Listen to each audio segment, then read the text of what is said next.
जय श्री राम। शंखनाद में आपका स्वागत है।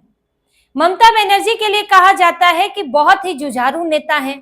अकेले दम पर पार्टी खड़ी की और इतने सालों तक मुख्यमंत्री बनी रही। लेकिन आज वो जुझारूपन कहाँ गायब हो गया है कि ममता बनर्जी एक तूफान जो उनकी पार्टी में आया उससे बिखर कर रह गई और अब वहीं पहुंच रही है जहां से उन्होंने शुरुआत की थी। ममता बनर्जी कांग्रेस के दर पर बार बार जा रही है और खबर ये आ रही है कि कांग्रेस ने उन्हें विलय का ऑफर दिया है। यानी कि ममता बनर्जी की जो टीएमसी है, जो बची खुची टीएमसी है, उसमें और कांग्रेस के बीच विलय होगा। ममता बनर्जी फिर से कांग्रेसी हो जाएंगी। जिस कांग्रेस से निकली थी वापस उसी तरफ जा रही है। इस सब की चर्चा पिछले कुछ दिनों से चल रही है और अब चर्चा जोरों पर है क्योंकि लगातार ममता बनर्जी की बैठकें हुई है और अभिषेक बनर्जी भी दिल्ली आए हैं। ममता बनर्जी सोनिया गांधी से 2 बार मिली, 9 तारीख को मिली, 10 तारीख को मिली। उससे पहले वो इंडी गठबंधन की बैठक के लिए आई थी, उस समय भी कुछ मुलाकात हुई थी और अभिषेक बनर्जी की 1.5 घंटा राहुल गांधी से मुलाकात हुई है। यहां तक कि सोनिया गांधी की अभिषेक बनर्जी से भी मुलाकात हुई है और इसमें एक लंबी चौड़ी चर्चा हुई है जिसमें कुछ ऑफर दिया गया है और इधर से भी कुछ मांगे रखी गई हैं। अब ममता बनर्जी कांग्रेस में जाएंगी तो छोटा मोटा पद तो नहीं चाहेंगी और अभिषेक बनर्जी तो अपनी राजनीति बचाने में लगे हैं क्योंकि पार्टी हाथ से निकल गई है। ममता बनर्जी तो फिर भी 71 साल की है, उनका राजनीतिक करियर बहुत ज्यादा है नहीं और अभिषेक बनर्जी अभी 38-40 साल के हैं, तो उन्हें लगता है कि अब टीएमसी के अगर सर्वे सर्वा नहीं बन पाए तो कम से कम कांग्रेसी होकर तो वहां तो कोई पद मिल जाए। अब ऑफर क्या दिया गया है? ऑफर दिया है ममता बनर्जी को कि उन्हें राष्ट्रीय उपाध्यक्ष बनाया जा सकता है कांग्रेस का। अब अध्यक्ष तो बनाएंगे नहीं, अध्यक्ष बनाएंगे तो 2 पावर सेंटर बन जाएंगे, इधर राहुल गांधी और उधर ममता बनर्जी। ममता बनर्जी कोई मरी टूटी नेता तो है नहीं, वो खड़गे के जैसा हाल तो है नहीं उनका, तो अपना पावर सेंटर बना लेंगी।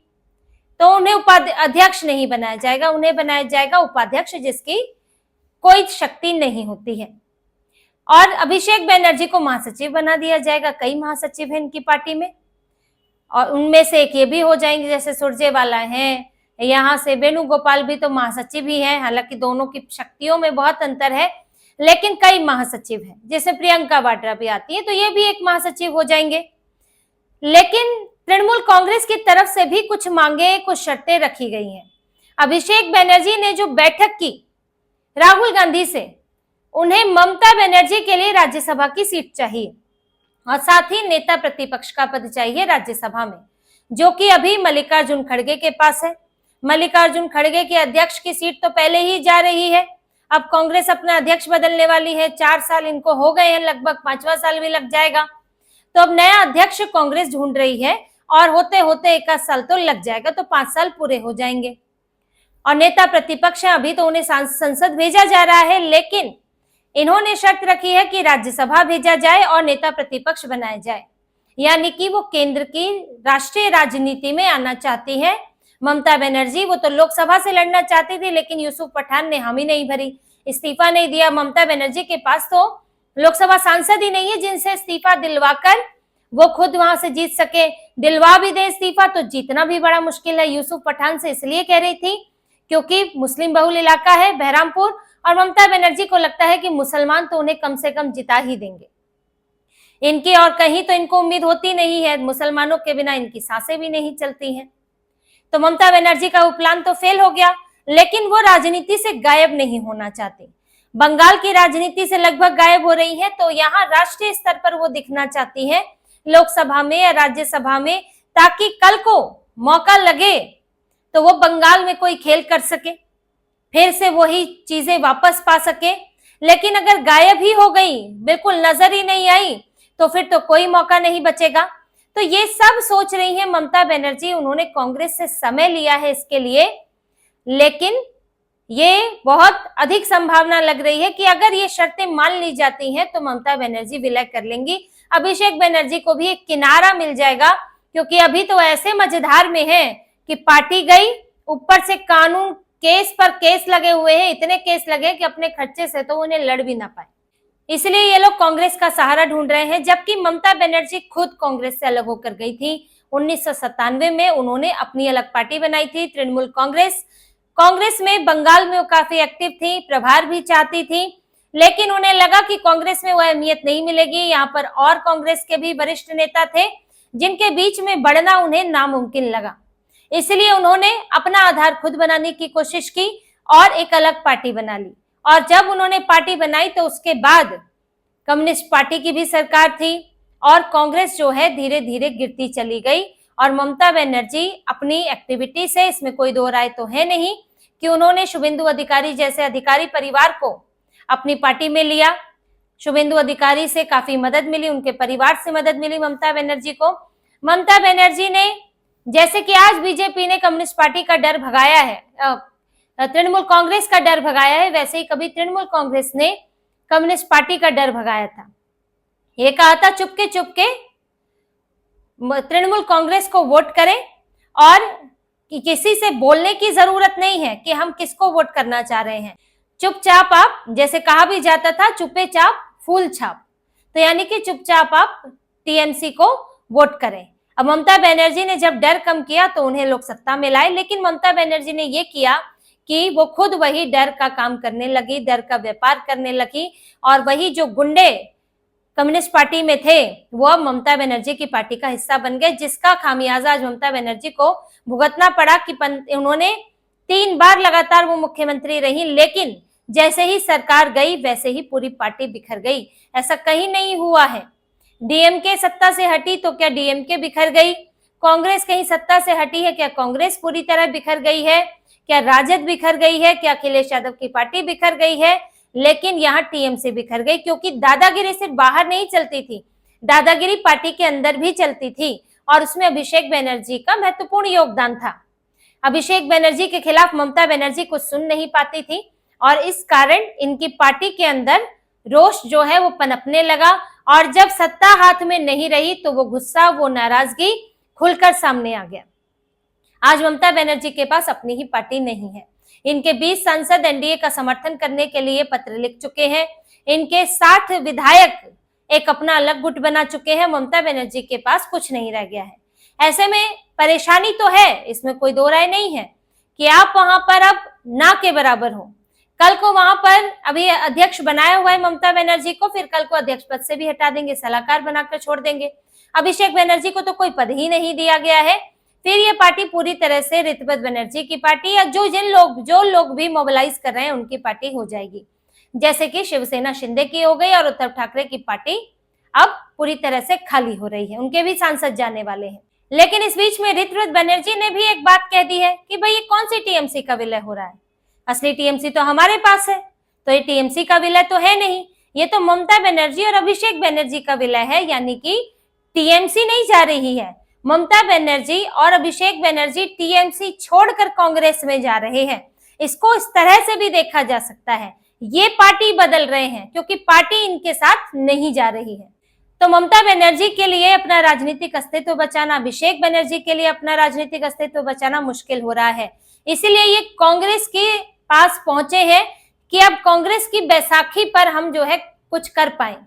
वही कांग्रेस को ये मौका दिख रहा है कि वो तो बंगाल में गायब है पूरी तरह से, ममता बनर्जी सारा वोट उनका खा जाती है, जो भी वहां पर एंटी बीजेपी वोट होता है वो सब जो है टीएमसी को पड़ता है।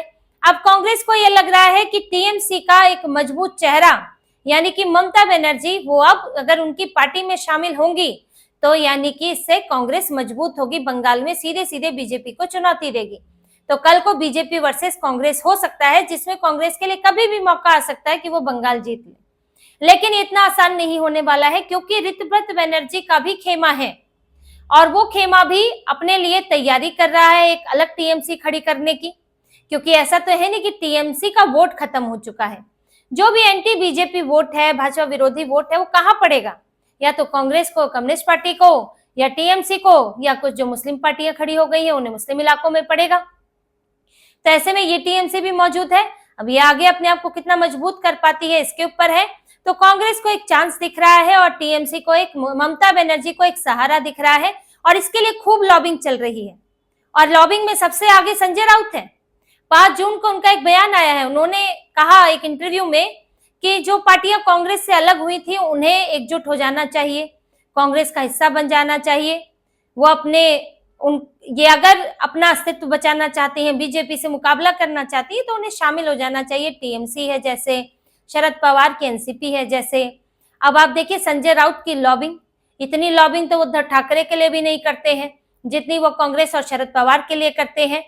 और शरद पवार की पार्टी कहीं ना कहीं अजीत पवार की तरफ विलय करना चाहती है। रोहित पवार, शरद पवार, सुप्रिया सुले, इन लोगों ने रोक कर रख रखा है, लेकिन उनके सांसद विधायक चाहते हैं फट से विलय हो और हम सरकार का हिस्सा बने, हमें भी मंत्री बनाया जाए या कुछ महत्वपूर्ण जिम्मेदारियां दी जाए।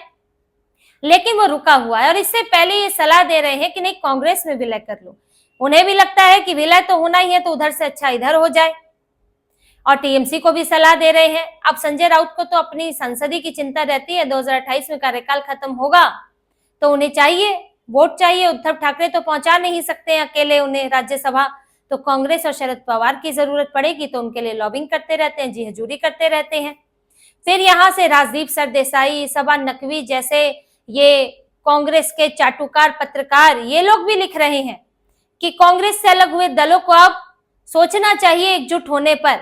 आखिर वो अपने नाम के पीछे कांग्रेस अब भी लगाते हैं, तो ये पैरवी कर रहे हैं कांग्रेस को मजबूत करने के लिए। यानी कि देखिए मेन मकसद है बीजेपी को हराना, यानी कि एक ऐसी पार्टी को हराना जो कि भारत के लिए कुछ अच्छा काम कर रही है, भारत को मजबूत कर रही है और हिंदू समर्थक है, हिंदुओं के साथ हुए अन्याय पर अब न्याय कर रही है। इन्हें समस्या इससे है, देखिए बीजेपी से समस्या नहीं है, इस बात को समझने की जरूरत है। बीजेपी आज तुष्टीकरण कर ले, पाकिस्तान परस्त हो जाए, इनको बड़ी प्यारी लगेगी। समस्या है जो भारत समर्थक हो, मजबूती से खड़ा हो और जो हिंदुओं के साथ न्याय की बात करता हो, तो इनको वो समस्या है। आज कांग्रेस ये सब करने लगे तो ये कांग्रेस का भी विरोध शुरू कर देंगे। तो असल में ये भारत विरोधी और हिंदू विरोधी है, न कि बीजेपी विरोधी। तो इसलिए इनका मकसद है बीजेपी को हराना। अब बीजेपी को हराने के लिए इन्हें लगता है कि राष्ट्रीय स्तर पर कांग्रेस ही है जो हरा सकती है, यानी कि एक राष्ट्रीय पार्टी वो ही है। तो क्यों ना कांग्रेस का हाथ मजबूत किया जाए और ये छोटी छोटी पार्टियों पर दबाव डाला जाए, क्योंकि इनकी वजह से कांग्रेस का वोट कटता है, यही कांग्रेस को कमजोर करती है। बंगाल में टीएमसी ने किया, बिहार में राजद ने किया, यूपी में मुलायम सिंह ने, सपा ने किया और महाराष्ट्र में शरद पवार ने किया। तो ये अगर मर्ज कर लेंगी तो कांग्रेस की ताकत बढ़ जाएगी। लेकिन जितना मुश्किल अलग होना होता है उससे कहीं ज्यादा मुश्किल होता है फिर से साथ आना, क्योंकि आपकी अलग पार्टी, आप उसके सर्वे सर्वा और आप अचानक से फिर से राहुल गांधी की जी हजूरी करने के लिए आ जाएं, बड़ा मुश्किल होता है। अब ममता बनर्जी के सामने तो अस्तित्व का सवाल खड़ा हुआ है, फैसला ले भी सकती है, अभी सोच विचार चल रहा है, लेकिन विलय को लेकर दबाव जरूर है, कांग्रेस समर्थकों का दबाव है, ये कांग्रेस के चाटुकारों का दबाव है और ममता बनर्जी की उनकी राजनीतिक बिगड़ती हुई स्थिति भी है। और हो सकता है कि वो विलय का फैसला ले ले, ये कुछ समय में सामने आएगा, लेकिन कांग्रेस बदले में क्या देती है ये देखना होगा। तो इसी तरह की और खबरें और विश्लेषण आपके लिए लाते रहेंगे, हमसे जुड़े रहिए, सब्सक्राइब कीजिए, कमेंट कीजिए। बहुत बहुत धन्यवाद। जय श्री राम।